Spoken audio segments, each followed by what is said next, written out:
Okay. Welcome to our Tuesday night Torah study. I'm glad you all were able to come and study the Torah with us. So let me open in a word of prayer.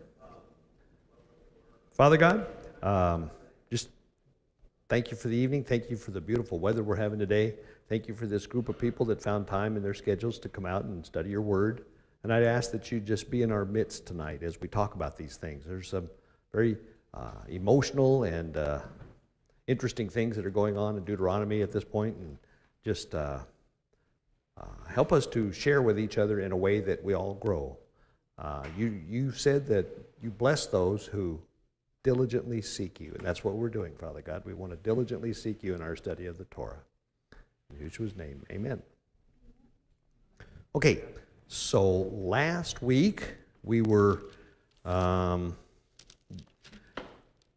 in chapter 27, which was we learned about Mount Ebal and Mount Gerizim, the mount of cursing and the mount of blessing, and where half the tribes went to one and the other half went to the other one, and they pronounced the curses and the blessings for keeping the Torah or for not keeping the Torah.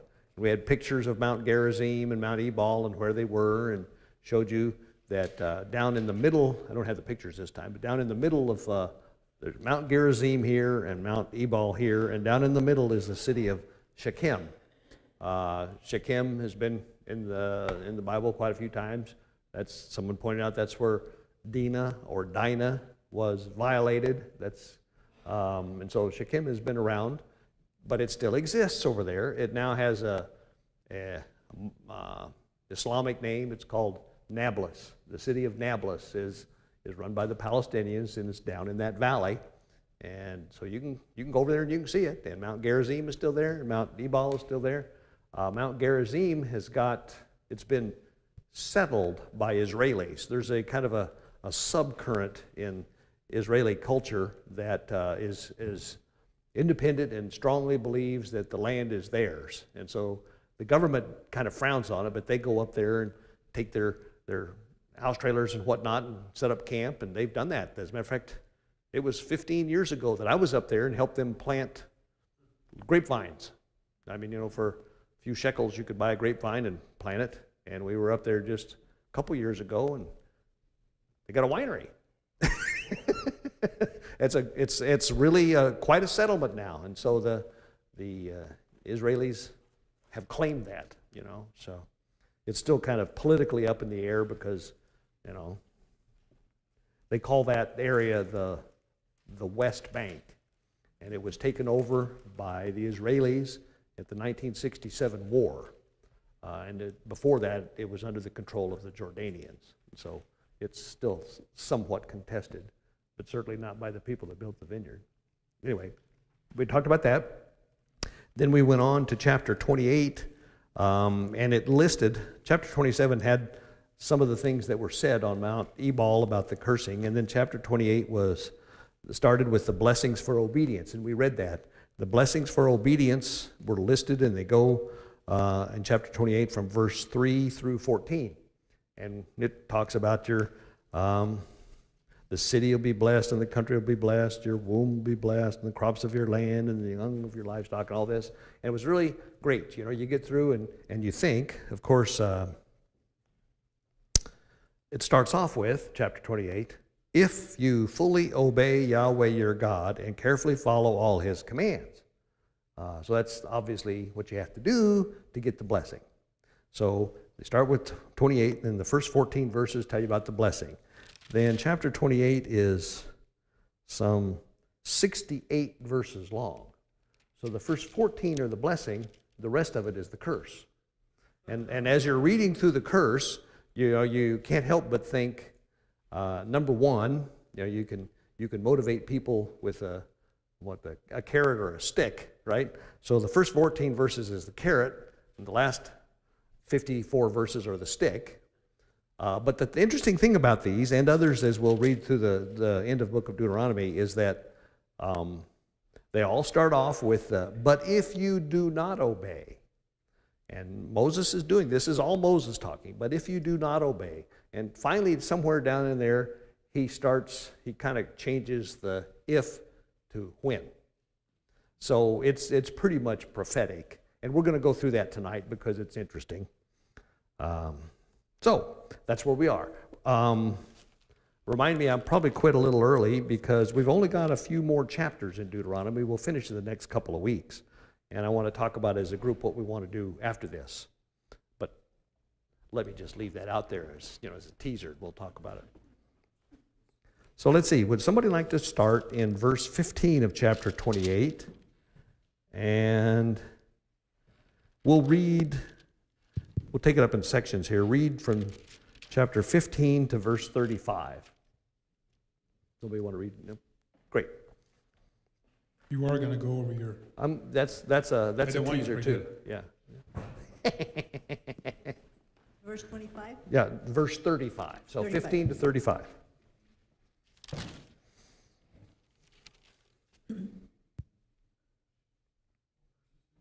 Verse 15. And it shall be, if you do not obey the voice of Yahweh, your Elohim, to guard, to do all his commandments and his laws, which I command you today, that all these curses shall come upon you and overtake you. Cursed are you in the city, and cursed are you in the field. Cursed is your basket and your kneading bowl. Cursed is the fruit of your body and the fruit of your land, the increase of your cattle and the offsprings of your flocks. Cursed are you when you come in, and cursed are you when you go out. Yahweh sends on you the curses, the confusion, and the rebuke in all that you set your hands to do, until you are destroyed and until you perish quickly, because of the evil of your doings by which you have forsaken me. Yahweh makes the plague cling to you until he has consumed you from the land which you are going to possess. Yahweh strikes you with a wasting disease and with inflammation, and with burning and with extreme heat, and with a sword and with blight and mildew, and they shall pursue you until you perish. And your heavens, which are over your head, shall be bronze, and the earth, which is under you, iron. Yahweh makes the rain of your land powder and dust. From the heavens it comes down on you until you are destroyed. Yahweh causes you to be defeated before your enemies. You go out one way against them and flee 7 ways before them, and you shall become a whore to all the reigns of the earth. And your carcasses shall be food for all the birds of the heavens and the beasts of the earth, with no one to frighten them away. Yahweh shall strike you with the boils of Mitzrayim, with tumors, with the scab, with the itch from which you are unable to be healed. Yahweh shall strike you with madness and blindness and bewilderment of heart, and you shall be groping at noon as a blind man gropes in darkness, and not prosper in your ways. And you shall be only oppressed and plundered all the days, with no one to save you. You become engaged to a wife, but another man does lie with her. You build a house, but you do not dwell in it. You plant a vineyard, but you do not use its fruit. Your ox is slaughtered before your eyes, but you do not eat it. Your donkey is violently taken from before you, and it is not given back to you. Your sheep are given to your enemies, with no one to save them. Your sons and your daughters are given to another people, and your eyes look and fail for them all day long, and your hands powerless. A people whom you have not known eat the fruit of your land, and all your laborers, and you shall be only oppressed and crushed all the days. And you shall be maddened because of the sight which your eyes see. Yahweh strikes you in the knees and on the legs with evil boils of which you are unable to be healed, from the soles of your foot to the top of your head. Okay. Nothing cheery about that, is there? And let me tell you, that's the good part. So this gets worse. First of all, as we start in verse 15 and move on down to about verse 24, 23, 22, it's exactly the opposite of the first part of chapter 28. The first part of chapter 28, starting in verse 8, it says, "You'll be blessed in the city and blessed in the country." Verse 16 says, "You'll be cursed in the city and cursed in the country." So they're exactly the opposite. So the first small part here from verse 15 down to about 21 or 22 are just the opposite of the ones we just read about the blessings. So, from a standpoint of equal time for equal subjects, that ought to be enough. But then Moses gets wound up and it gets worse. And so some of these images are just really striking. Like verse 23 says, "The sky over your head will be bronze and the ground beneath you iron." So a bronze sky, what is that kind of, to me, that's just hot sun, right? That's what a bronze sky would be. Beg pardon? Yeah, it could be smog, yeah. And then iron ground, among other things, that's the stuff that you don't plow very well, right? Hard cement kind of ground. So it says it turns the rain into dust and powder. And then it says, until you're destroyed. Now, all of this is, if you remember, verse 15, however, if you do not obey Yahweh your God and do not carefully follow all his commands. So that's what happens if you do not. Then it goes on, verse 25. Because you be defeated before your enemies, you will come at them from one direction, but flee from them in seven. And back in the beginning of chapter 28, he said, you will come to your enemies will come to you in one direction and flee from you in seven. So it's just the other side of that coin. Your carcasses will be food for the birds of the air and the beasts of the earth, and there will be no one to frighten them away. That's just kind of a... Having the birds eat your carcass is always considered to be the most, ignoble form of death. That's what happened to Ahab and Jezebel. I think actually Jezebel was worse because she got pushed out of a window and splattered on the concrete, and the dogs ate her up. But pretty bad anyway. It says in verse 27, Yahweh will afflict you with the boils of Egypt, tumors and festering sores. Now, boils of Egypt, do you recall anything about that? No. You do or no? Job is a good one. But you remember way back in Genesis when Abraham took Sarah and they went down to Egypt, and he told Sarah, he says, I'm going to introduce you as my sister, because if I introduce you as my wife, they'll kill me and take you because you're so good looking. You remember that? And so they took her anyway, and the curse that fell upon Pharaoh's household was boils. One of the plagues of the 10 plagues when Moses led the people out of Egypt was boils. That was verse 27. Verse 28, the Lord will afflict you with madness, blindness, and confusion of mind. At midday you will grope about like a blind man in the dark, and you will be unsuccessful in everything you do. Day after day you will be oppressed and robbed with no one to rescue you.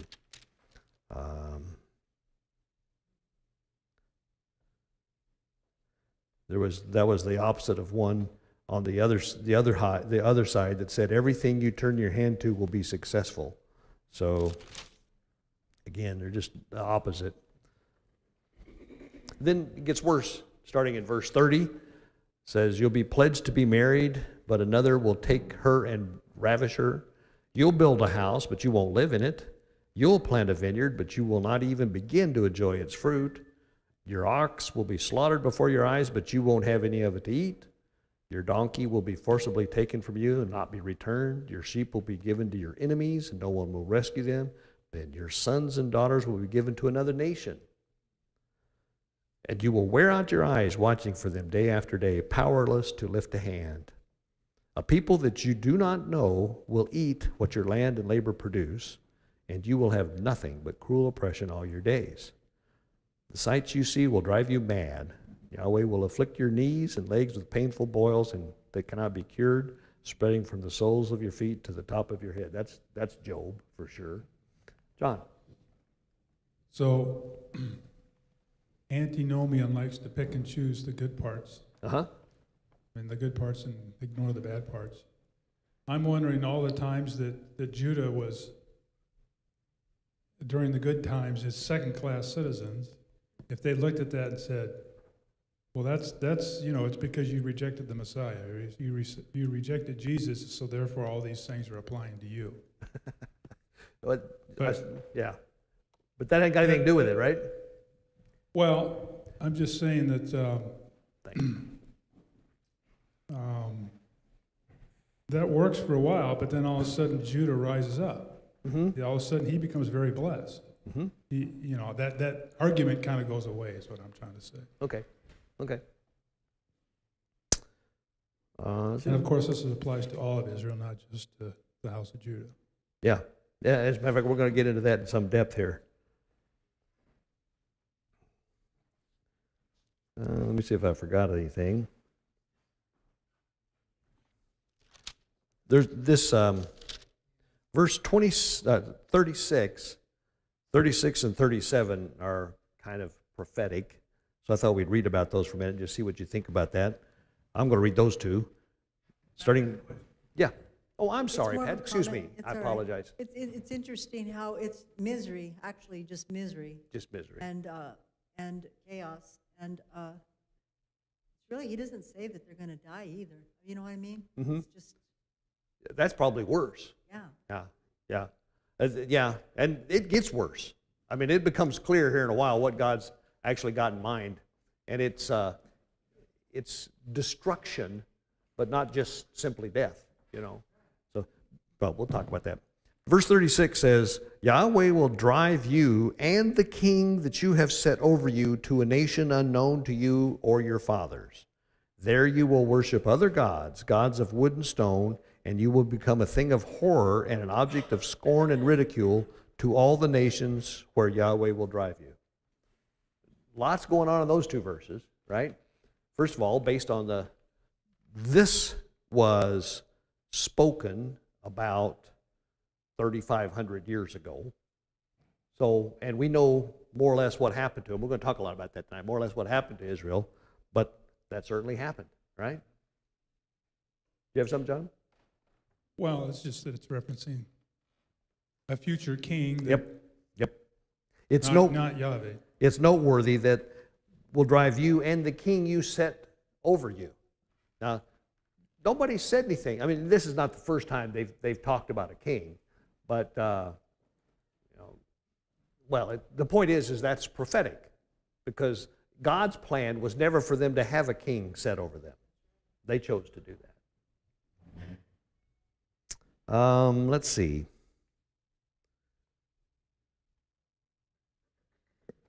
So, Go ahead. well, just contrasting the two, the blessings and the curses. You can't just coast. You either are working for the kingdom, or you are doing the right thing, or Yahweh himself will bring adversaries against you. So you can't, lukewarm is not an option. That's a good point. And it also seems, based on just the history we've observed, that God does his part. They're good, they try to be obedient, they're doing the best they can, and they do pretty well, and God blesses them. And then over the course of a couple of generations, they kind of get lackadaisical and kind of forget and kind of don't recognize where the blessings are coming from. And so then the curses happen. And so it definitely seems to be that kind of a cycle all through their history. Well, like I say, it gets worse. Would somebody like to read from verse 38 all the way down through 52? 38 to 52.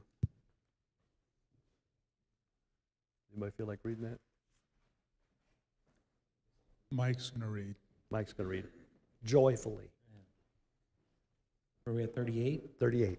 You will sow much seed in the field, but you will harvest little, because locusts will devour it.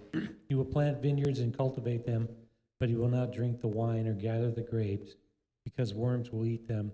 You will have olive trees throughout your country, but you will not use the oil, because the olives will drop off. You will have sons and daughters, but you will not keep them, because they will go into captivity. Swarms of locusts will take over all your trees and all the crops of your land. The alien who lives among you will rise above you higher and higher, but you will sink lower and lower. He will lend to you, but you will not lend to him. He will be the head, but you will be the tail. All these curses will come upon you. They will pursue you and overtake you until you are destroyed, because you did not obey the Lord your God and observe the commands and decrees he gave you. They will be a sign and a wonder to you and your descendants forever, because you did not serve the Lord your God joyfully and gladly in the time of prosperity. Therefore, in hunger and thirst, in nakedness and dire poverty, you will serve the enemies the Lord sends against you.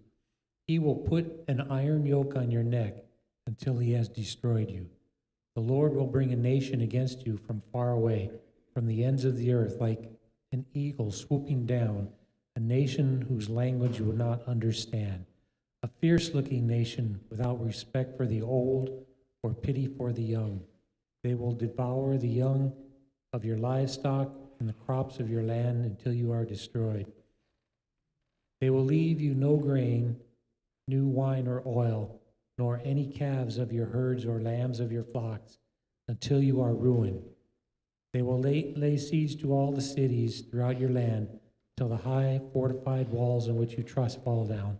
They will besiege all the cities throughout the land the Lord your God is giving you. Okay? Like I say, this is not the worst. But I mean, this is pretty bad, right? And you'll notice it's not necessarily about the individuals, it's about all of them, right? Yeah.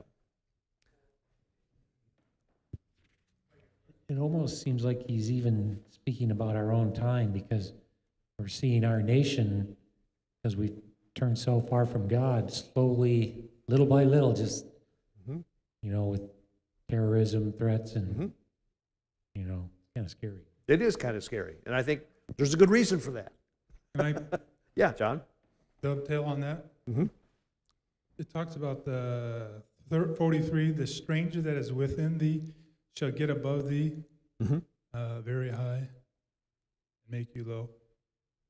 So it's popular to be against immigration, and I understand that, why that's so. But really the problem isn't, we should be able to handle that if we had confidence in our own sovereignty and our own authority to do things, instead of just relying on politicians to solve all our problems. It doesn't really matter how many people are around you. If you're doing righteousness, it should rub off on them, if anything else. Yeah. Yeah, if we were doing the right thing, if we were behaving in a godly manner, people would be attracted to us because of that. But that's not the and case. we have confidence to say, well, you can't come in here unless you're acting righteousness. Yeah. We don't want to do that now. We are, Yeah. multiculturalism and all that. Yeah. But we're looking to politicians to solve our problems, and that's just, it's lame. It's not. Yeah. It's not very effective in the Well- end. It may have been a long time ago, but it's not now. Yeah. You would even say we've kind of relinquished our sovereignty. Yeah, Yeah. absolutely. We've given it over to people because we didn't want to mess with it. It's too much trouble. So we'll go about doing the things that we do and let that go. Let's see, there was a couple things I thought were kind of interesting there. You mentioned one of them, the alien that lives among you will rise higher and higher, but you'll sink lower and lower.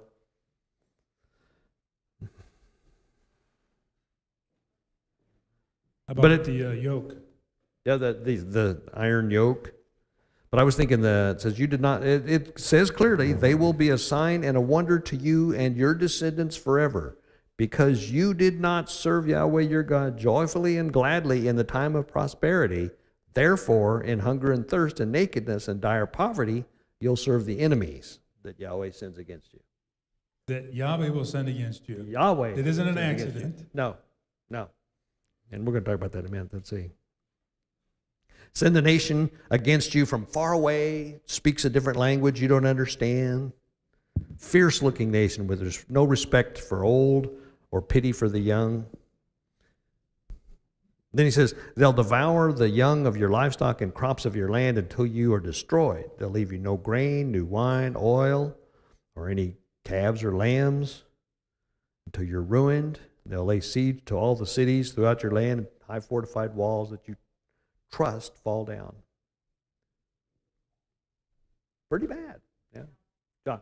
So in 48, the yoke, it just kind of reminded me of what Yeshua said. I have it here in Matthew 11:29 to 30. Take my yoke upon ye and learn of me, for I am meek and lowly in heart, and you shall find rest in your souls. For my yoke is easy and my burden is light. Yeah. So it's not a question of whether there will be a yoke or not. Just accept that.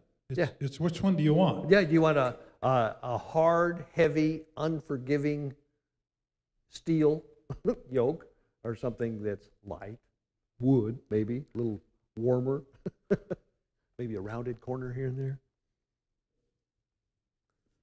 Okay, I want to finish the chapter and then we'll talk some about, I mean, you can see that it's getting prophetic, right? It gets more so. Yeah, we might as well finish the rest of it. I'll read the rest of it because I kind of get carried away with this. Starting in verse 53. So, starting in verse 53, because of the suffering that your enemy will inflict on you during the siege, you will eat the fruit of your womb, the flesh of the sons and daughters Yahweh your God has given you. Even the most gentle and sensitive man among you will have no compassion on his own brother, or the wife he loves, or his surviving children, and he will not give any of the flesh of his children because he is eating it. It will be all he has left because of the suffering your enemy will inflict on you during the siege of all your cities. The most gentle and sensitive woman among you, so sensitive and gentle that she would not venture to touch the ground with the sole of her foot, will begrudge the husband she loves and her own son or daughter, the afterbirth from her womb and the children she bears, for she intends to eat them secretly during the siege and in the distress that your enemy will inflict on you in your cities. I have yuck written out beside mine. If you do not carefully follow all the words of this law, which are written in this book, and do not revere this glorious and awesome name, Yahuwah your God, then Yahweh will send fearful plagues on you and your descendants, harsh and prolonged disasters and severe and lingering illnesses. He will bring upon you all the diseases of Egypt that you dreaded, and they will cling to you. Yahweh will also bring on you every kind of sickness and disaster not recorded in this book of the law until you are destroyed. You who were as numerous as the stars in the sky will be left but few in number, because you did not obey Yahweh your God. Just as it pleased Yahweh to make you prosper and increase in number, so it will please him to ruin and destroy you. You will be uprooted from the land that you are entering to possess. Then Yahweh will scatter you among all the nations from one end of the earth to the other.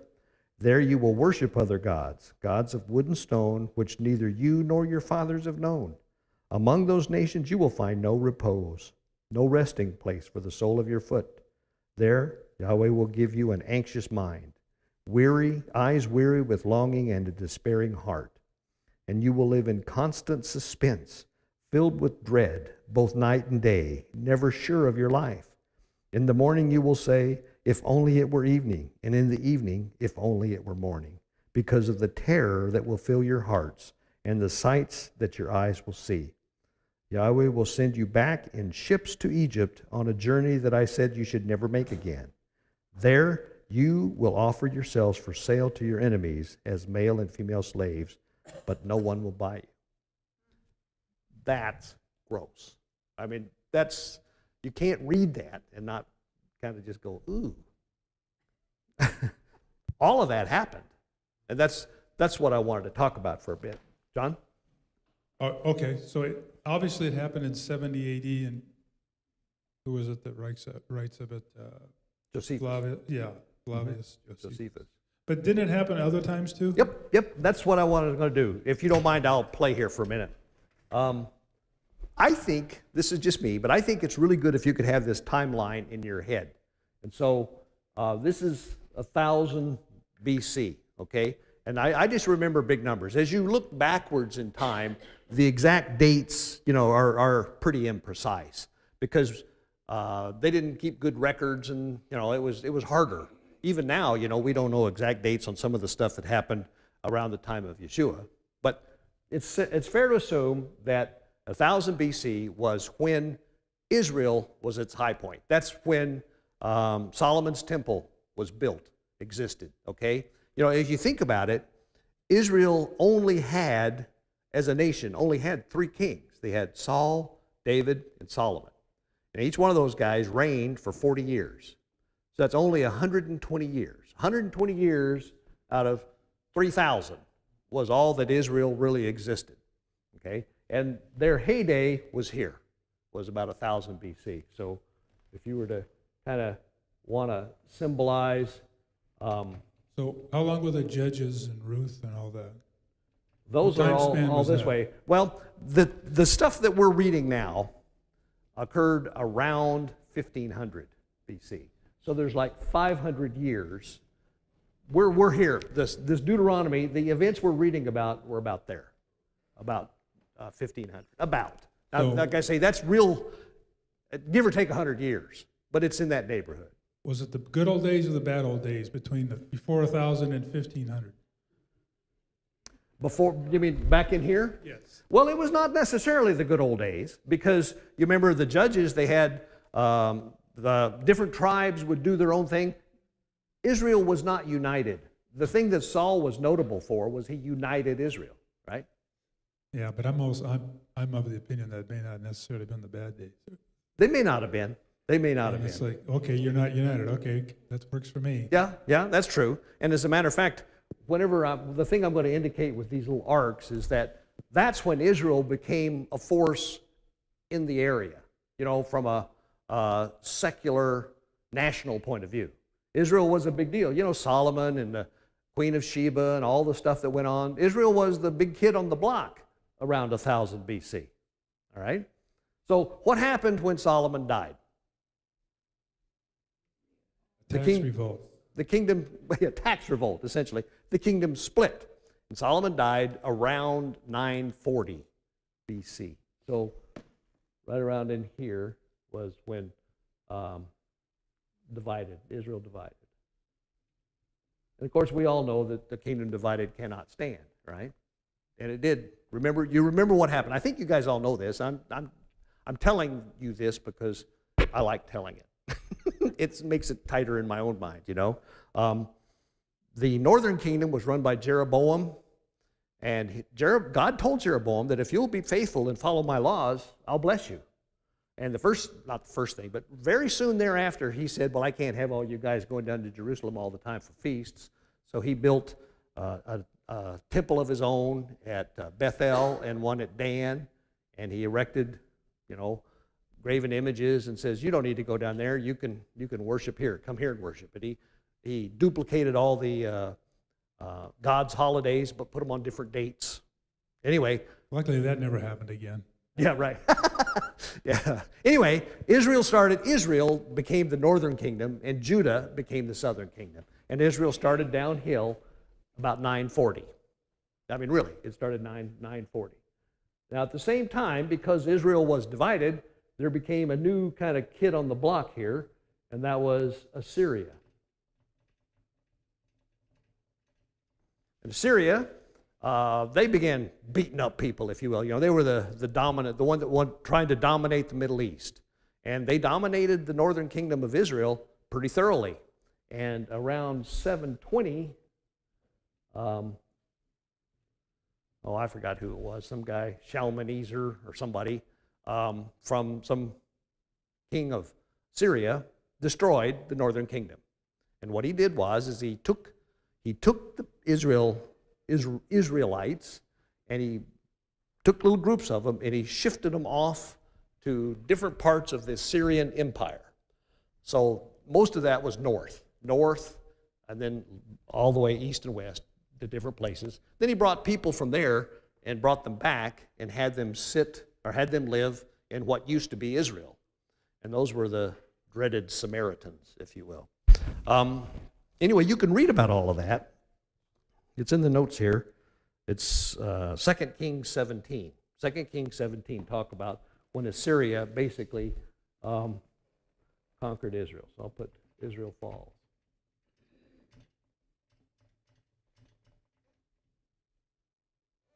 Then Judah hung around. But Judah was, just a part of what was Israel. And they tried, to kind of keep going. Meanwhile, in the rest of the neighborhood, the Assyrians did what empires do. They got corrupt, and they got weak, and so the Assyrians were conquered by the Babylonians.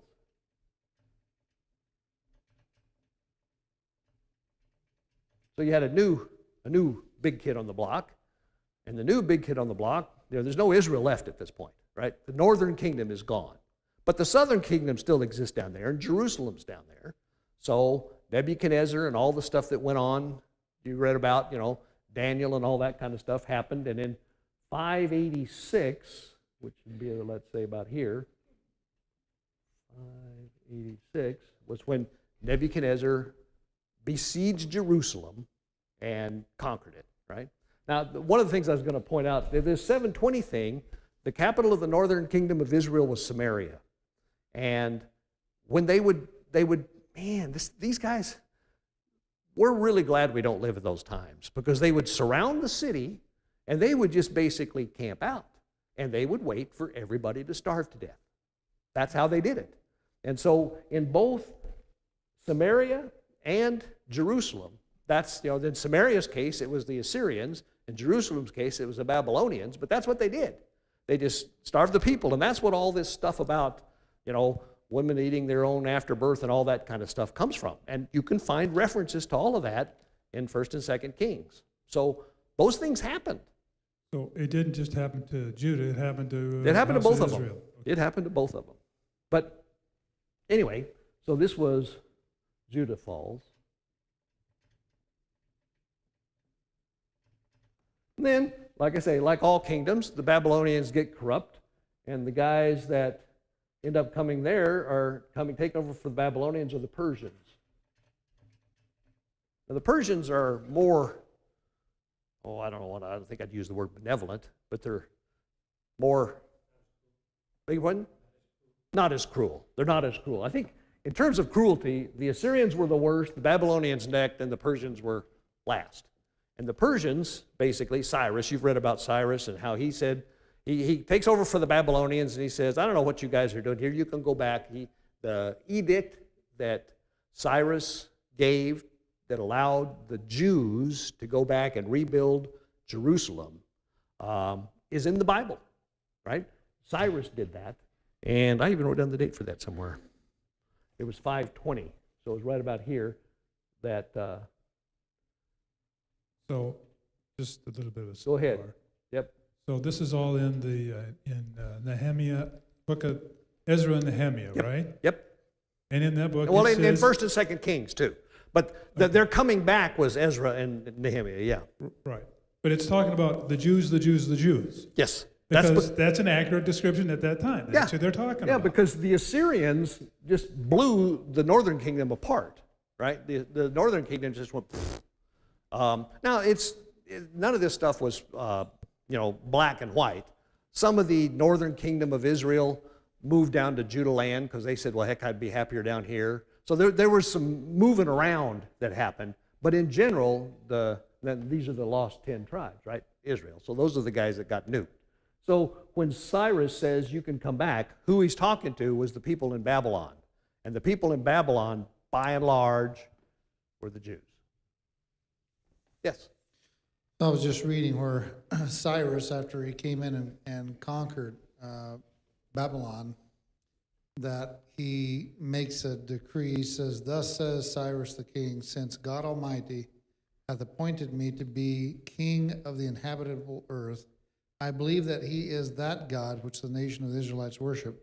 For he indeed foretold my name by the prophets that I should build him a house at Jerusalem. Mm-hmm. So the thought is that when he came into Babylon, Daniel showed him the book of Isaiah. I can believe that. Yeah, it says that Cyrus was regarded highly, and Daniel probably did show him that makes good sense. Daniel did show him that he was prophesied, because he was prophesied before he existed, right? Mm-hmm. Yeah. Now, it took about 100 years for the Jews to wander back from Babylon to Israel, okay? There's various different movements, and some of them came back early, some of them came back later, but the history shows that it took 100 years for them to get back there and finally kind of get around to rebuilding the temple. Yeah. The point I was trying to make before was, we have a bad habit of talking about Deuteronomy and say, well, the Jews and the Jews and the Jews. Yeah. It's not the Jews, it's all of Israel at that Yep. point.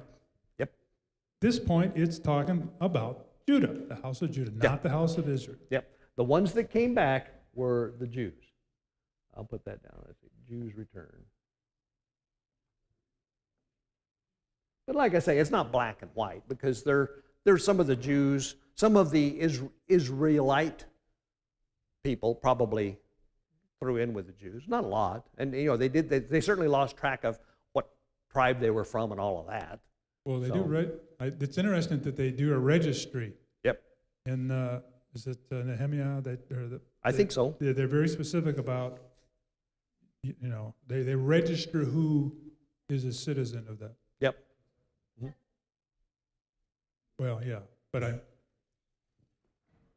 Anyway, my thing is not very much to scale, but basically, the Jews are running. Well, actually, there's the next group on the block who took over from the Persians, Greeks. the Greeks.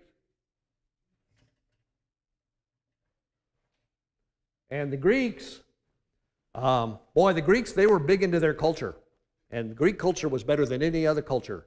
And they could not tolerate, the worship of the Hebrew God. They went to a lot of trouble to try to rub that out. And that's where we kind of pick up over here. Like I say, I'm not to scale. There's not this much space between what I'm talking about. The Greeks were in like a more or less 300 BCE thing, kind of like that. Give or take 100 years here and there, right? Something like that. And when Alexander died, the Syrian became, one of his generals got that. Yeah. But anyway, the reason I was bringing this up is that by the time we get to Yeshua here, the Jews, not the Israelites, but the Jews are back in charge of Israel, the land, kind of. They've got the Greeks that have already tried real hard to eliminate their worship. And then the Greeks, of course, the ones that did the Greeks in were the Romans. So they're basically under the thumb of the Romans. Yeah. So remind me, who destroyed the temple before? Who destroyed it? Obviously, they rebuilt it in. They rebuilt it when they here. returned. They rebuilt it here. But who destroyed it? The I'm getting there. Babylonians? I'm getting there. It's, No, before, the first time. over obviously here, the Babylonians destroyed it the first Okay. time. The Babylonians destroyed it the first time. And then that took them 100 years to get back and start building it again. And then over here we have old Herod, right? And Herod was the megalomaniac that actually, he did a remodeling job on it. I mean, they had a temple of sorts, and he's the one that made it as significant as it was. But I bet it didn't hold a candle to the one that Solomon built. We'll never really know. Yeah, that's right in here. They rebuilt it right in here. And that when they returned from Babylon. The Jews rebuilt it when they returned from Babylon. The other thing I was going to point out here, just in terms of what this is all prophetic for, is we all know that in 70 A.D., Titus destroyed it, but he destroyed the temple. And the thing I learned just kind of looking at this was in 130 A.D., they had this thing they call the Bar Kokhba revolt. What happened? Titus did destroy it, and he sent Jews everywhere, and it was not good. But the Jews didn't give up, and they hung around in the area, and they continued to worship God and to do the thing they do, and they were causing the Romans a lot of trouble, and so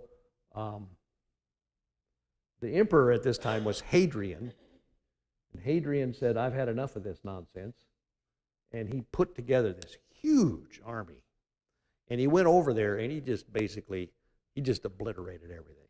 And this they besieged Jerusalem and thousands and thousands of people died, and he shipped them off, and he made it a law. He changed the name of the place. It became Ayatollah Palestina, and he made it illegal for Jews to be there. And so that actually is probably, I mean, these are all diasporas, if you will. But the one that happened here is probably the one that's, well, it's certainly the one we're still suffering from, if you will. So I don't know. The reason I wanted to do that is I just wanted to show you that this stuff happened. Every bit of this stuff happened. And it happened more than once. God has been real forgiving. But, I mean, I don't know. Certainly there's some comments there. What do you think? John? Well, a couple, but the one with the 70 AD, Mm-hmm. and this is something I learned a couple years ago, but when they sieged it, they failed to do it the first time, right? And Yeshua prophesied, and he said, when there's wars and rumors of war, when the city is sieged, leave. Mm-hmm. Well, that doesn't make sense. How can you leave if it's under siege? Yeah. What happened was the Romans didn't have enough supplies or whatever, and they retreated for a moment, Mm-hmm. for a small time. And if you're a believer in Yeshua, you say, "Oh, that's That's the time to time. leave. It's Yeah. time to head Yeah. for the hills, go to the Decapolis or whatever." Mhm. Then they came back. The point of that is, I think the people that didn't really believe Yeshua suffered this great thing that we're talking about, and they must have been extremely resentful of those followers of the Messiah, of Yeshua of Nazareth, Yeah. because they left and they didn't stand to fight and try to hold the city. Mm-hmm. And so I'm sure there's a great animosity, a tremendous animosity there. I'm sure you're right. And then that whole thing, by the time the Hadrian made it illegal for Jews to live there, there were believers in the way. You know, there were Christians, if you want to call them that. And some of them were allowed to stay, but that's because they weren't Jewish. And they went out of their way to say they weren't Yeah, they Jewish. went out of their way to say they weren't Jewish. And secondly, they had no real beef with the Romans. They're not at war with Romans. They don't need they don't need this Bar Kokhba guy. Yeah. We've already got the Messiah. Yeah. So to sell the point, they said, well, we're not Jews. We don't keep those Jewish holidays and those Jewish dietary laws and high holy days. We're different. Yeah. So they There was- threw the Torah under the bus as a consequence. And Yep. that we're still suffering from that. Yep. It was that verse and a few other things that really made this fissure between the believers in Yeshua and normal Jews. Right. Otherwise, it would have just been a sect of Judaism. But And that was kind of my point earlier about they did suffer. That the Jews during the good days were second-class citizens. yeah, That was the good days. yeah, And it would be easy for a Christian to say, well, obviously you messed up here. I don't have to take you seriously, and implicitly I don't have to take the Torah seriously either, because it's associated with you, and you guys are, God's not on your side. yeah. I see what you're saying. Yeah, this whole thing is you got to know the history to be able to kind of analyze it properly. I think, not that I necessarily have it analyzed properly, but you got to think about it. I just have a question for your thoughts. In verse 68, it says, "The Lord will send you back in ships to Egypt on a journey I said you should never make again." So that also makes me believe that they once left on ships, if they're going to go back in ships. Mm-hmm. Where in your timeline do you see that they may have left in ships? Where did they go? And when were they sent back to Egypt in Well, ships? That was exactly what I was going to talk about. I don't have a good idea about how that happened. Certainly, the first impulse is to spiritualize the whole thing, right? And to say that we're the new Egypt. We're the Egypt that we being everywhere except Israel is the new Egypt, and that we're the ones that are being called back. But I have trouble with that. Because it's probably something physical. Now, there was one thing I did read about, and that's why I brought this Bar Kokhba thing up, is whenever they, like I say, whenever you gotta almost feel sorry for the Romans, because they had like 4 or 5 legions that they brought against these guys, and 2 or 3 of them got wiped out. But the Romans, Hadrian was not going to have this. It didn't matter what it cost him, he was going to win. And he took the inhabitants of Jerusalem that hadn't died, and he shipped them to Egypt, and he sold them as slaves. Really? So, yeah. I didn't know that. Yep. And that was some people claim that that's when that happened. Don't know. But so there's a lot of, how prophecy is. Prophecy can be fulfilled 2 or 3 different times at 2 or 3 different ways. So, One Yeah. more. So I read a couple years ago an interesting article, a series of articles in ish.com. It's a Jewish website, aish.com. And it was a history of the Jews. And the 2 things that got my attention, well, one of them was talking about Napoleon. And Napoleon was a de facto, or he was like Cyrus, in that when he conquered the Christian kingdoms throughout Europe, as he went through and knocked all these dynasties down, he's like, well, why are you treating the Jews like, why they're what's the deal here? He didn't care about all the baggage that Christianity had all this time, and so he enabled the Jews to become regular citizens. Yeah. And so he effectively acted like Cyrus. It's just kind of interesting. that is interesting. Napoleon was the one that did that. And this was a Jewish article that was pointing this out. Well, one of the things this makes me think about, we're talking, what we've outlined here is 2,000 or 3,000 years of history. And I read today about Hadrian burning every book he could find. They burned all the Torahs they could get their hands on, and they shipped these people away. The thing that what you were just talking about, assimilation, is what they did. That's what that Cyrus did, and that's what Napoleon says. Don't treat these people, don't put them off here in these little ghettos. Just assimilate them. And that's almost as bad. That's at least as devious. Wouldn't you think they'd be gone by now? After all this time and all the effort that's been put into wiping out the Jews or the Torah, you'd think it'd be gone. To me, that's got to be the biggest reason to believe this, is because it's not gone. Well, I think you said earlier, it's like, he doesn't say he's going to destroy them. He doesn't say he's going to kill them all. He's going to greatly punish them, but not wipe them out. Yeah. No. As a matter of fact, that's the one good thing about all of this, is in spite of all of this, there'll be some left. Well, someone has to tell the story of how bad it was when you don't do the Torah. Yeah. Right? There you go.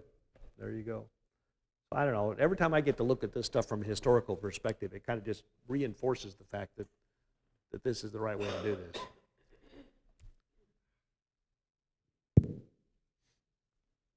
It seems, though, that those that did get away carried maybe not all of Torah, but part of Torah, so that we still have it. You hear of, during the Inquisition, you got people going over to Turkey and Europe. Oh, absolutely. Whoever would accept them, wherever they would accept them, and they were going to ships too. So that's, Yeah. One of the best things along those lines occurred right around here when the Essenes in Qumran took copies of the then current Torah and put them in these clay pots and stuck them in the caves, right? And they sat in those caves from like 100 BC till today, or till 1948 or 50 or whatever it was that they found them. And they got them out and they looked, and it's the same Torah that we have. It hadn't changed. I don't know how many times I hear people say, well, everybody's messed around with the text so much you can't even be sure it's for sure true. Well, I tell you what, you can be sure it's for sure true to 130 BC. Yeah, there's nothing like that, is it? And there's nothing to compare to that, is there? When you try to compare that with anything else that exists in history, there's nothing anywhere close. It's not like, well, so-and-so is the second best. I mean, heck, Islam didn't even occur till over about here. So, yeah.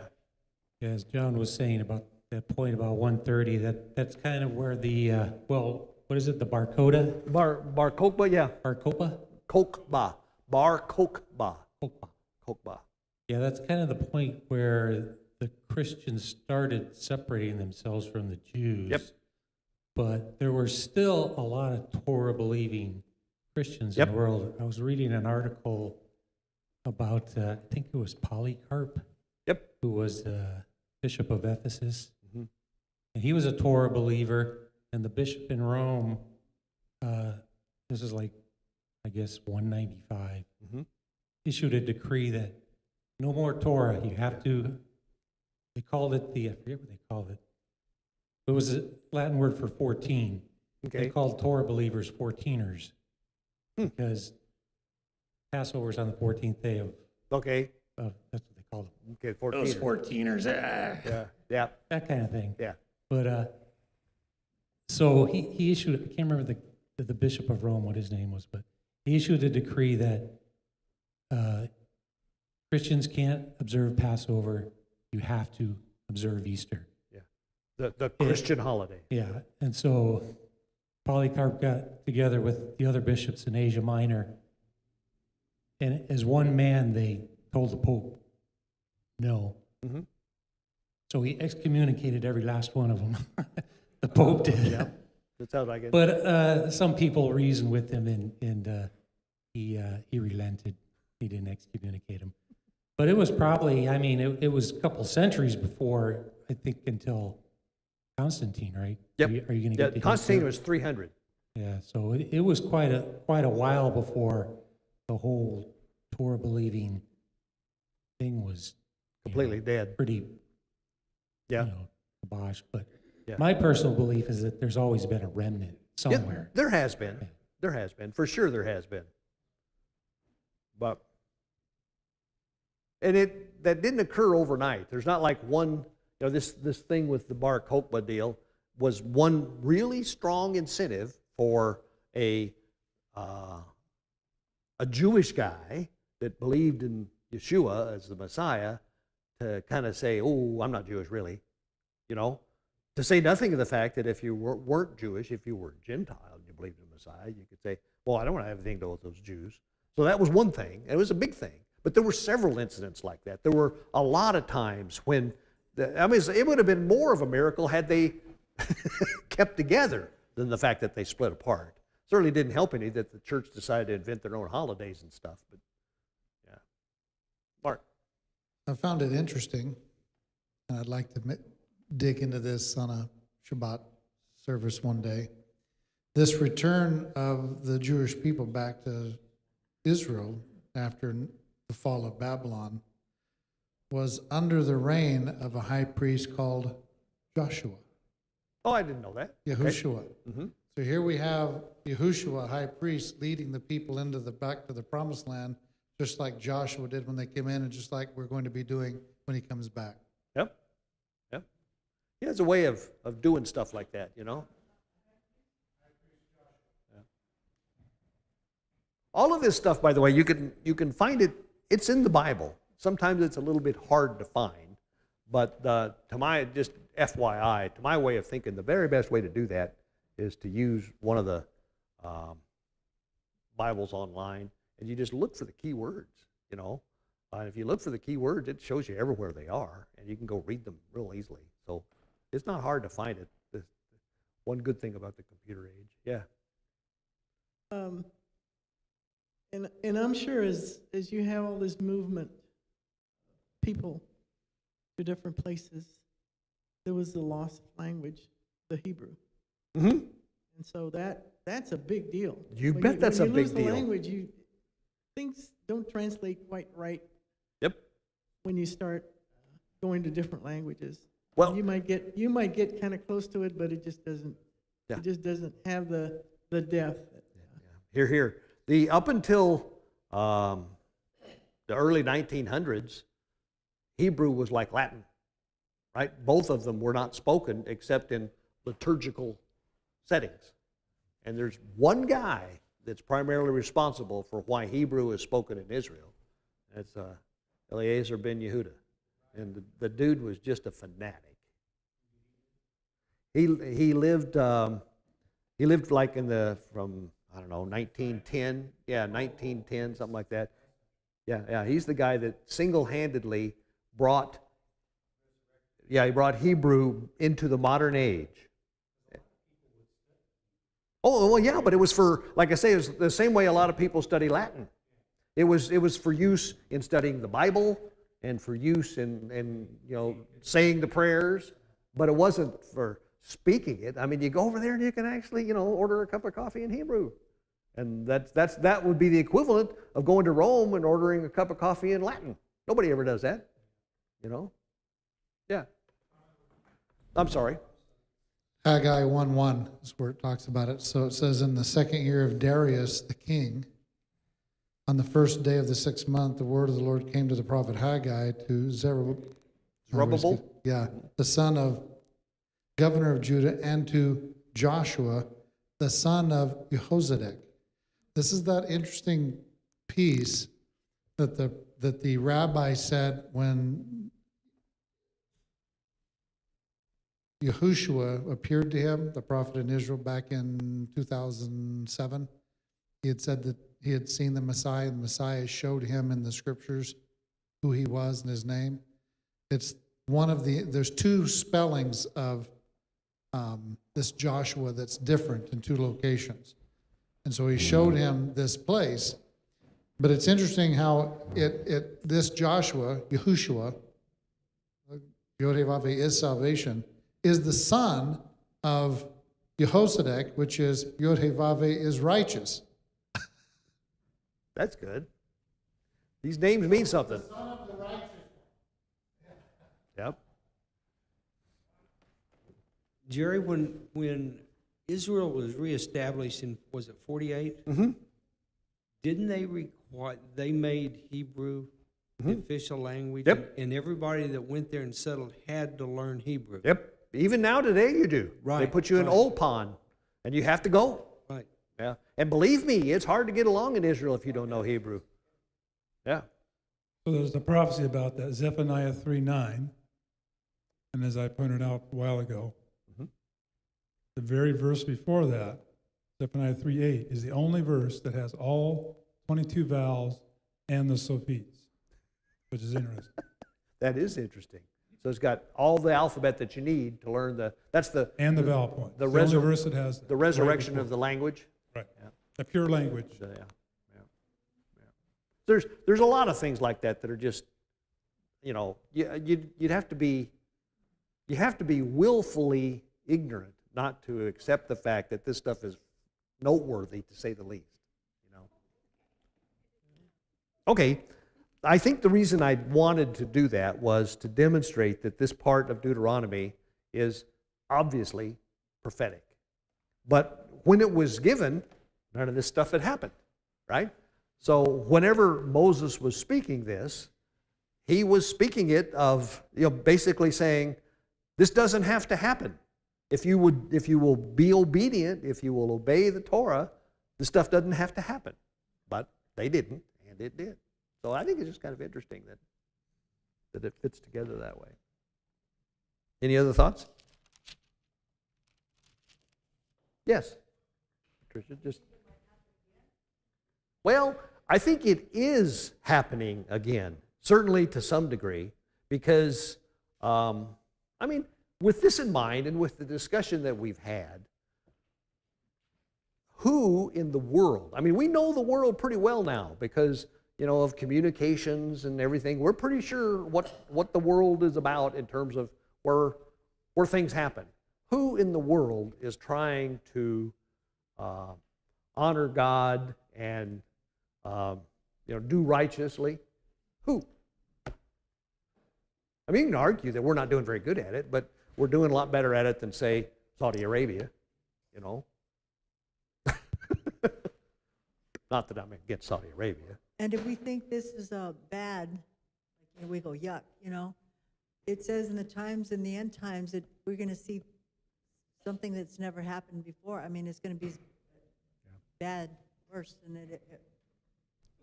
Yep. Yeah. It's not very hopeful. But of course, I tell you what, when I get to that point, the only thing I can say is I need to make sure that I focus on Him so that whenever this stuff starts happening, I'm where He wants me to be. If I'm where He wants me to be, that'll be the best place I can possibly be. You know? And I mean, that you got to do that. Hopefully, I won't find myself in some besieged city. But if that's where He wants me to be, that's where I have to be. I think the list is pretty exhaustive, though. Exhaustive in detail. It just goes into so much, you know, swords and the food, the economy, the Oh, yeah. trees, Oh, yeah. you know, everything. It just disaster upon disaster upon disaster, and Yeah. it does speak though that we're going to be in the end times. We're going to be. It's not going to be nice, and we're going to be We're going to be in it, Mm-hmm. but we will have protection. Yes, we will So, have that's a protection. comfort. The way I've come to look at it is we're going to be required to help our brothers. Now, when I say our brothers, I don't mean just, you know, any Tom, Dick, and Harry out there. The ones that God has picked, the ones that are really desiring to be His, you know. So that's what we got to kind of work toward. But we have to be a witness too, right? Yes, yes. That event actually happened. I'm a witness. Yeah. Okay, if you want, we can move on to chapter 29. In my Bible, chapter 29 is got a heading on it that says renewal of the covenant. So now again, we got to remember Moses is here. He's with all the Israelites. He's getting ready to die. They're getting ready to go down the hill, cross the Jordan River, and move over into Israel. And he's, well, I think he's done an outstanding job of giving them the stick part of the carrot and stick, saying that if you don't obey my commands, you know, God's commands and decrees, then the curse is pretty bad. So if they have a brain in, you know, if you have a brain in your head, you'll do this. The problem is most of the people that heard this probably said, okay, I get it, I'll do this. And to a large degree, they probably did, you know. But it's the fact that you're supposed to carry this on from generation to generation that tends to get them. Yeah. I would think a lot of them said, this Moses is really carrying on with this stuff. I mean, what is all this eating the flesh of our own Yeah, children? well, yeah. I mean, like I say, I read that and I thought, ugh, that's yuck, boy. Man. Yeah. They won't even share the flesh of their children to their brothers. Yeah. Can you believe that? That's just so gross. Okay, who would like to read chapter 29? Let's see, I want to read through just the first 8 verses. Somebody, 8 verses, not a big deal.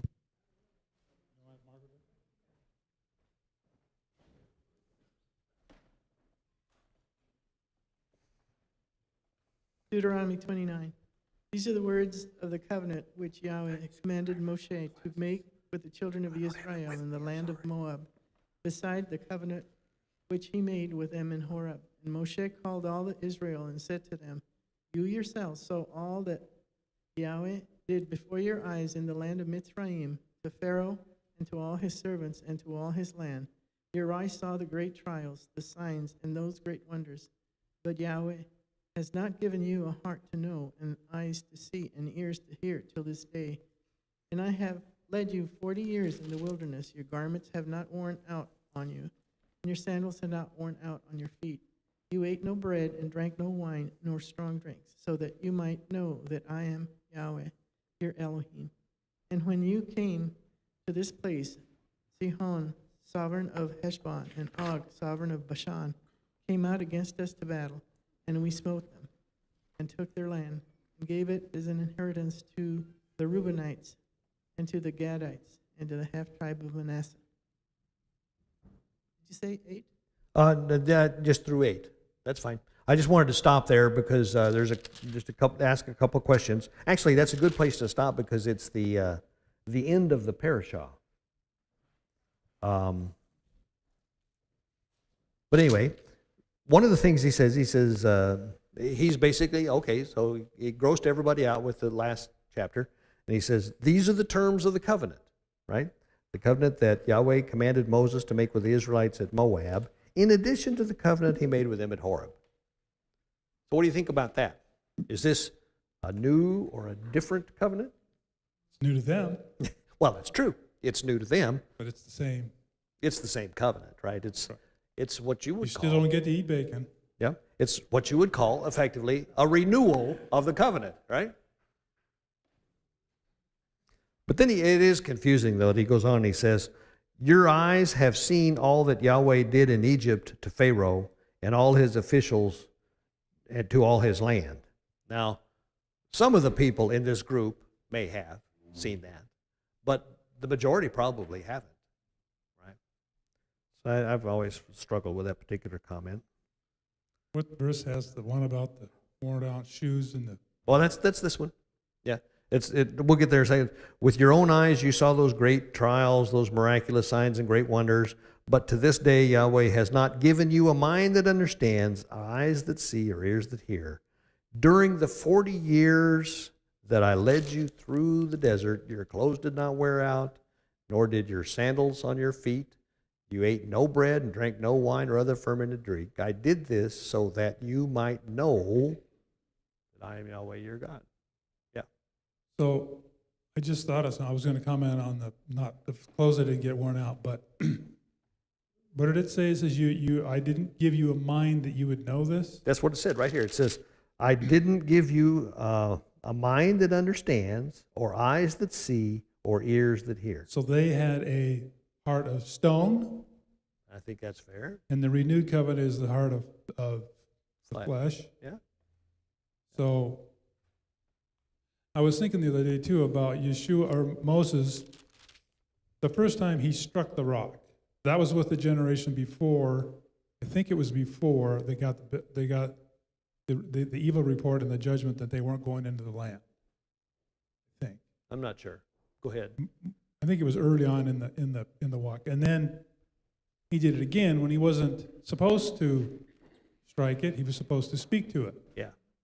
And that's this generation that's going in. So there's a distinction there. Is symbolically the striking of the rock applies to people who have a heart. Heart. That the Torah was written in a stone, as opposed to when I speak it, that's for people who have the Torah written in their heart. That's just a contrast. That's a thought, yeah. Okay. Any other thoughts? So the other thought was, I always get a kick out of that. Look at how wonderful God is. We had the same prison shoes and the same prison pants for the whole time. It's awesome. Like, you're missing the point, I think. You were there for 40 years. You're missing the point. Yeah. I mean, I hear people brag about that, and it's like, that's a wonderful thing, but you also didn't get to go on the land. Yeah. Like the big deal. Good point. Well, we can read a little bit more here. Let's see, from verse 9.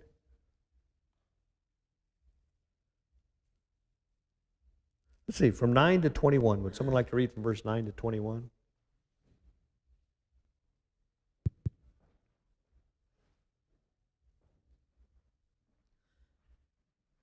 Therefore you shall guard the words of the covenant and do them, so that you prosper in all that you do.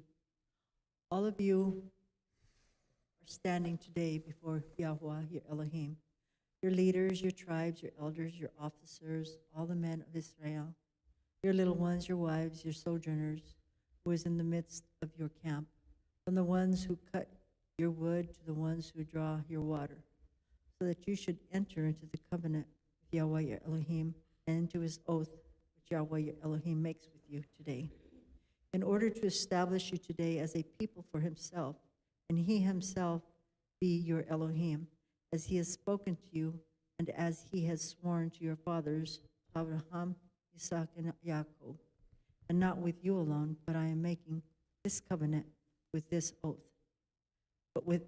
And not with you alone, but I am making this covenant and this oath but with him who stands here with us today before Yahweh your Elohim, as well as with him who is not here with us today.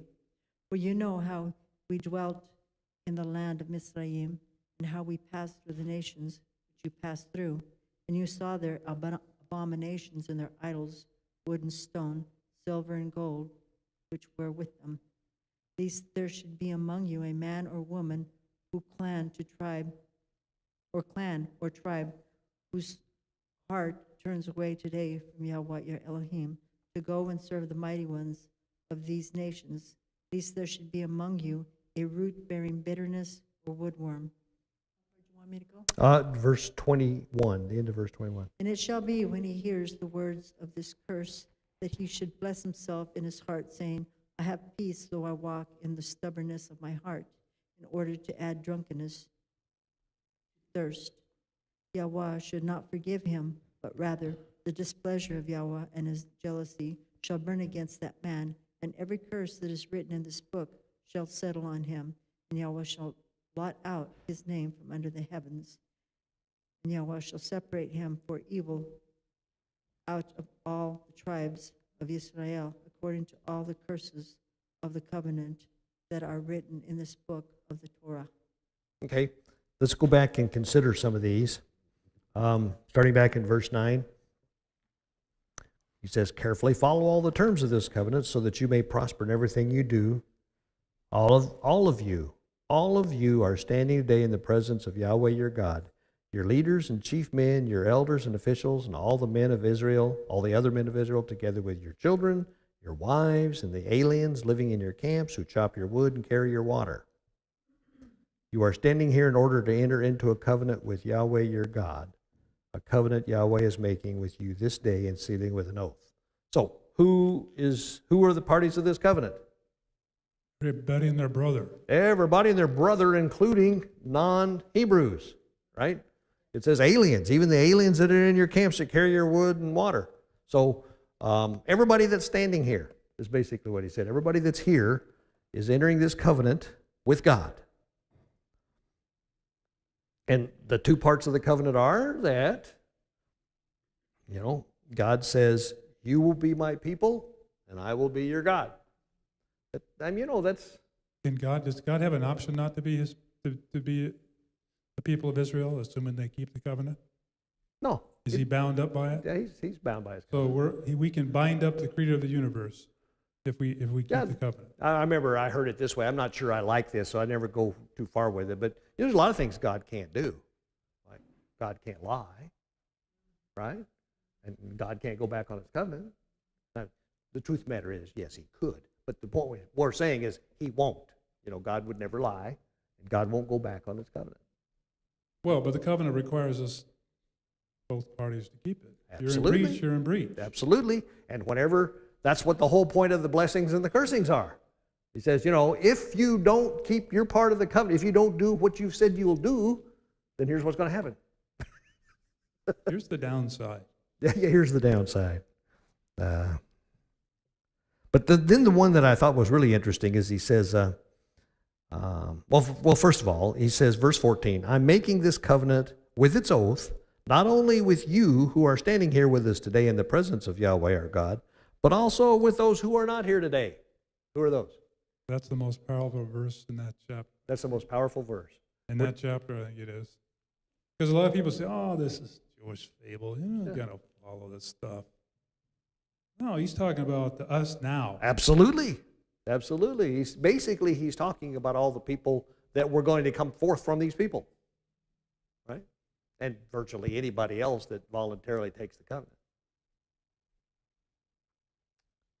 Then he goes on. Verse 16 says, you yourselves know how we lived in Egypt and how we passed through the countries on the way here. You saw among them these detestable images and idols of wood and stone, silver and gold. Make sure there's no man or woman, clan or tribe among you today whose heart turns away from Yahweh our God to go worship these gods, the God of these nations. Make sure there's no root among you that produces such bitter poison. Okay, we've heard that many times before. Don't do anything to any gods of the people whose land you're going into. But the best one, I think the part that really gets interesting, when such a person hears the word of this oath and invokes a blessing on himself and therefore thinks, quote, I'll be safe even though I persist in going my own way. This will bring disaster on the watered land as well as the dry. Yahweh will never be willing to forgive him. His wrath and zeal will be against that man. All the curses written in this book will fall upon him, and Yahweh will blot out his name from under heaven. So what's he warning against here? Saying to the idols of the land, of the other people? No, I think what he's really warning is he's warning you can't be a hanger-on. Oh. You can't say, well, you know, I'm going to buddy around with all these guys, and I know they've got this blessing, so I'm going to get the blessing too. So, whew, I'm out of here. I don't have to worry about it. I mean, I think that's what it says. It says, when such a person hears the words of this oath and he invokes a blessing on himself and therefore thinks, I'll be safe even though I persist in going my own way. He says, Yeah, there's a, because I grew up Catholic, but their belief is that, you know, you'll be saved anyways. yeah. You know, if you don't make it to heaven, you'll go to purgatory, and Mm-hmm. hopefully someone will pray you into heaven. But so people just kind of live their lives. Yeah. You know, even a lot of people in, you know, as John likes to say, antinomian Christianity. Yeah. Yeah. You know, think, well, I'm a Christian, so, you know, once saved, always Yeah, saved. what I've heard is fire insurance.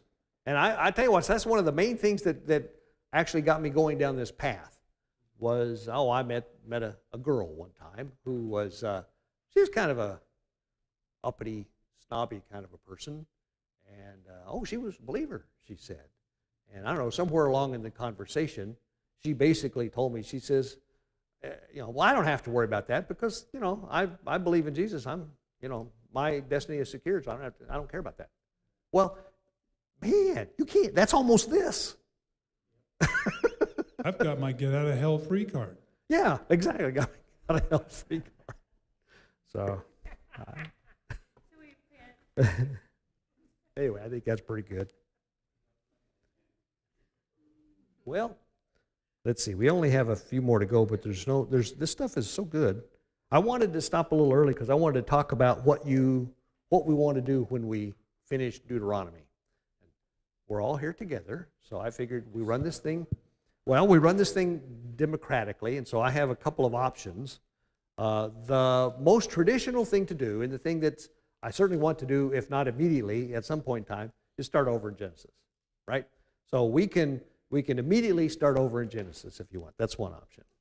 Another option is we could take some time off and not do anything for 2 or 3 weeks. I don't care about that. We can do that if you want to. Or number 3, we could cover something else for a while, knowing full well that we're going to come back and start over with Genesis sometime. So the reason I need to know this is I kind of need to know how to prepare. In terms of the something else, we could talk a little bit more about some of this history stuff and maybe personal Bible study habits or something like that. I've got some stuff on that. John? So ultimately, you're thinking the idea is at some point go back and start over like we always do. Yeah. It's just, And all the question is, do we start over the next week? Right. Or do you want to do something in between? That's and I really guess the the question, question. how long is that in between? Is Yep. it just a couple weeks or 2 or 3 months or more? Or Don't know. We can, as a group, we can decide. Is I it- wouldn't think I'd want it to be more than a month, Oh, okay. or maybe 2 max. Well, I'm just thinking, if it benefits to be close to the Shabbat, the Parsha that we're at, to be somewhere in that neighborhood Yeah, when we turn back to Yeah. to start over. yeah. What I've observed, like I say, one of the things we decided when we were going to do this is we weren't going to try to keep to the parashah schedule because a lot of times there was more to cover in a parashah than we could get in a week. And so we said we'd go at our own pace. What that's done is it hasn't been the 3-year cycle. Well, It's we're been not- more we're like a year and a faster- half cycle. We're faster than the 3-year, but Yeah. slower Yeah, than the 1 year. yeah.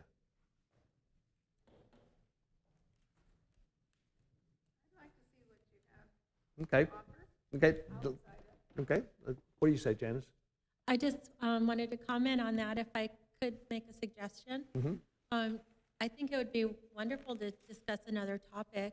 You're obviously a gifted teacher. And if I might suggest a couple of topics of interest that I personally have, would you be interested in hearing them? Well, I would be interested in hearing, but I want to have a caveat, and the caveat is this: I didn't want to set myself up for a bunch of extra work. So, so it's okay. It's just that, for example, one of the obvious things to do, and I've done this before, is, well, let's go do the book of Joshua. That's the next one down the line. Well, that's okay, but that's a lot of work, because you had to go read all that stuff and then write questions and come up with things to say. So I guess I'm interested in hearing your topics, but I'm not sure that I could do some topics the justice that they deserve. But go ahead. Well, one topic that I'm really interested in is the new covenant and learning about how the new covenant applies in our life and how the Torah is taken through to the new covenant, because we know the school of thought from a lot of believers that throw away the Torah, but I want to make sure that we're following the Torah according to the new covenant. So I'd like to learn about that. And the other one I'm just going to skip. Okay, all right. I don't think that's one you want to discuss. Well, like I say, I'm. You know where I come from. I'm into history, and I'm into the Torah primarily. That's really kind of what I do. But that's fine. John. Yeah, we could do the history like we did, but we kind of did that a year or so ago. We went through Joshua, and I don't know if we went through Yep. Judges or not. Ralphie and I went through Joshua together. We on didn't go the through in-depth Judges, study. right? Yeah, big pardon? You didn't go through Judges, did you? No. Well, I mean, I the wouldn't thing- mind, by the way, but we didn't. Right. I'm a little ignorant in that area, but Me too. I think I'm the most ignorant in the prophets. Yeah. The problem is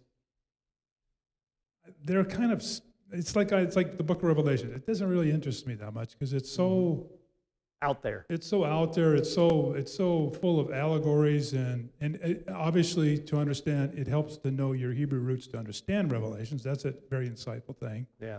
But is there a concise approach to reading the prophets without, because they kind of, it's easy to go off on tangents on that too, I would think. Yeah. I don't know. I'm just not as observant of the prophets as I'd probably like. You could take a book like Ezekiel, and you could probably achieve Janice's thoughts and the idea of getting into the prophets, but just by looking into Ezekiel, it might help those that are watching online and everyone here better understand the northern and southern kingdom, because it's rich with all of that in Ezekiel. Mm-hmm. But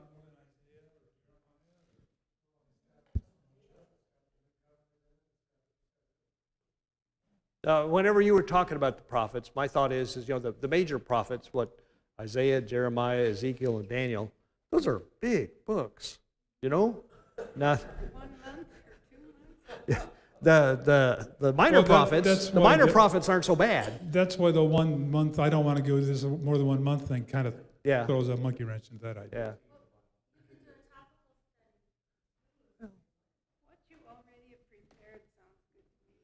Okay. All right. I was hoping to get kind of a consensus, which I don't have. So that's okay. I'll go off and think Well, about it. the other thing was study tools. Yeah. Didn't you mention that? Yeah, I did. That's I a did more mention that. technical thing. Yeah. Yeah. That sounds interesting. Yeah. What was your thinking there? Well, Just be able to use the tools online, or No. eSword, There's or- it's got to do more with habits and stuff, I think, because it certainly has that. It certainly includes that. But one of the things that I've found is that when in some sense, I'm probably preaching to the choir, as they say, but habits of personal Bible study are real important. And, I agree. And to talk about them a little bit and talk about what works and what doesn't work, what works for you, what doesn't work for you.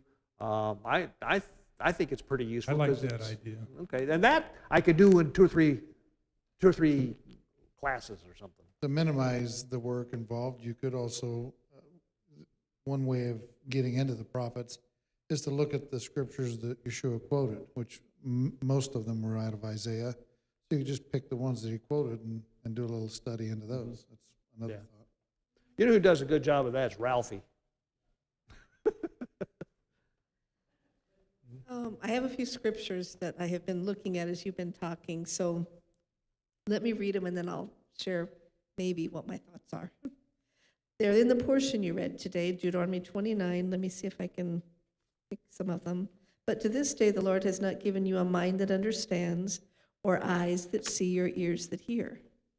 Mm-hmm. So clearly, he is the one that opens our heart, our minds, understand. I was also looking at Isaiah 6 when the seraphim brings the coal from the altar and puts it on Isaiah's lips.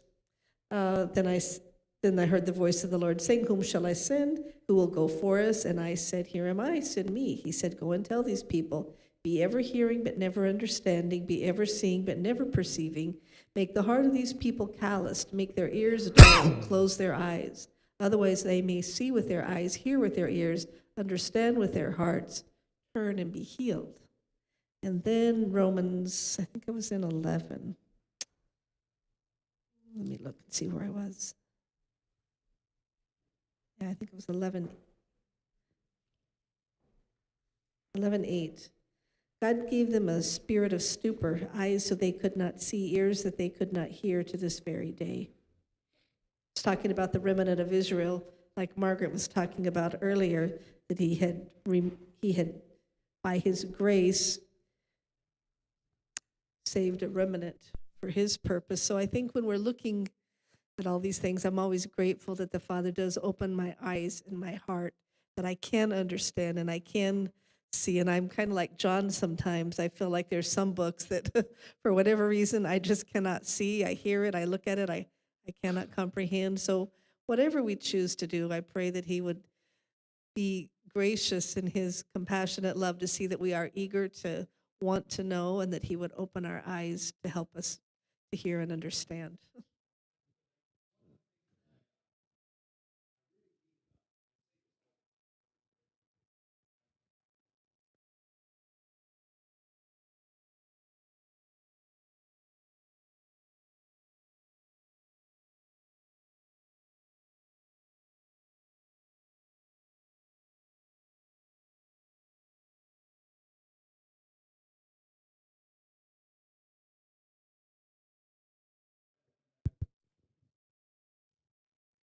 Oh, I vote for starting over, but that's just.